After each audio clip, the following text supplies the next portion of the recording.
श्री वीतरागाय नमः। श्री विजय इंद्रदीन सूर्य जी महाराज साहब के पुण्यतिथि के अवसर पर मैं अपनी भावनाएं प्रकट करना चाहता हूँ। उनके 100वें जन्मदिवस के ऊपर भी कुछ भावनाएं प्रकट करने की इच्छा थी,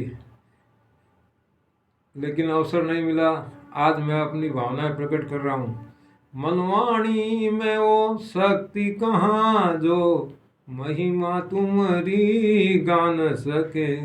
तुम अगम अगोचर अविकारी निर्लेप हो हर शक्ति से परे। हम और तो कुछ भी जाने ना, केवल गाते हैं पावन नाम। स्वीकारो मेरे प्रणाम, ओ गुरु स्वीकारो मेरे प्रणाम। एक लाइन बहुत सुंदर है कि यदि आप किसी के पास बैठते हो और आपके जीवन में परिवर्तन आता है तो आप उसको सामान्य व्यक्ति मत समझना। गुरुदेव तो कितने असामान्य थे कि लाखों व्यक्तियों को जीवन में परिवर्तन किया। हिंसा से अहिंसा की ओर लाए, नशा से व्यसन मुक्ति की ओर लाए। शायद सैकड़ों वर्षों के जैन इतिहास में ऐसा कोई उदाहरण होगा जिन्होंने लाखों नए व्यक्तियों को जैन बनाया। और इसी कारण से उनकी भावनाएं और कार्य देखकर उनको शायद आचार्य पद, गच्छाधिपत दिया गया। गच्छाधिपत देने के बाद जैसे शहरों में आए तो वो जो कार्य उन्होंने गांवों में किया था परिवर्तन का, वो नहीं हो पाया। शहर वाले तो शहर के हिसाब से ही रहते हैं। फिर भी गुरुदेव बहुत सरल स्वभावी थे। उनका प्रवचन हृदय से निकलता, जो भी वाणी थी वो हृदय से निकलती थी। हमारे माता जी कहते थे कि गुरुदेव के चाल है जो हाथी जैसी है। छोटे पांव, हाथी जैसी चाल बहुत शुभ मानी जाती है। मैंने एक वीतराग चालीसा भी पढ़ा था, तो परमात्मा जितने भी हुए उन सबकी जो चाल है वो हाथी की तरह ही होती है। हाथी की एक विशेषता होती है कि हाथी जब भी चलता है सबसे ज़्यादा उसको भौंकने वाले होते हैं और सबसे ज़्यादा उसको प्रणाम करने वाले वो होते हैं।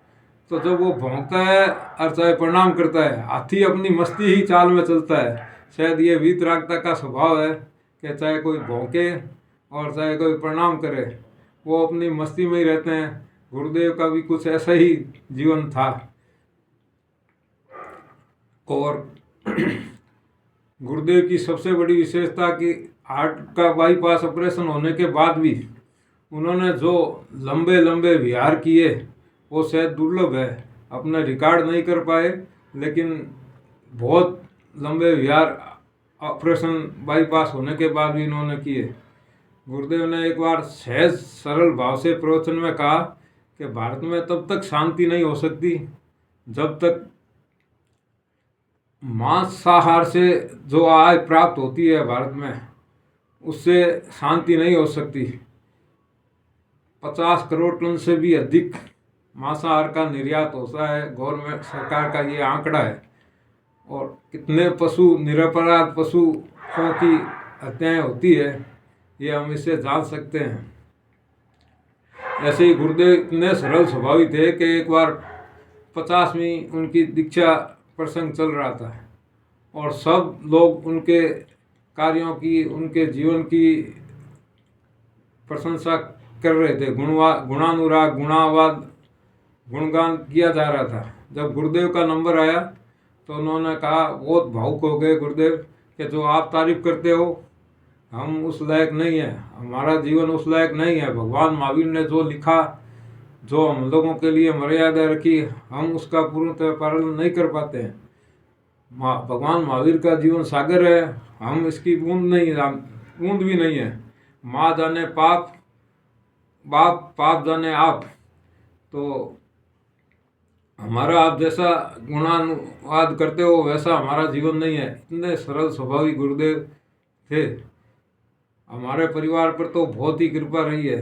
हमारे पिताजी को तो जहाँ भी होते गुरुदेव तो प्रवचन में सबसे पहले उनको स्वयं आदेश दे देते कि भजन गाओ, चांदमल भजन गाओ।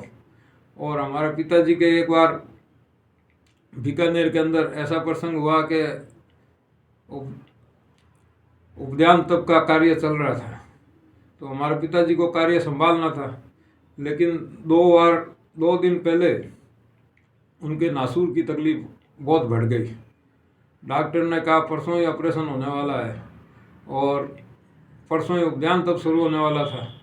तो जब वो प्रवचन में नहीं गए परेशानी से, तो गुरुदेव ने कहा चांदमल क्यों नहीं आया, तो क्या उनके शरीर में इतनी तकलीफ हो गई, वेदना हो गई, तो क्या उसको बुलाओ कल बख्यान में आ जाए। और बख्यान में आए और आशीर्वाद दिया और वो नासूर एकदम ठीक हो गया, जिंदगी भर कोई तकलीफ नहीं रही और पूरा ध्यान तक उन्होंने निर्विघ्न संपन्न किया। तो गुरुदेव की विशेष कृपा हमारे परिजनों पर भी बहुत रही है, इसलिए गुरुदेव के चरणों में सत सत वंदन।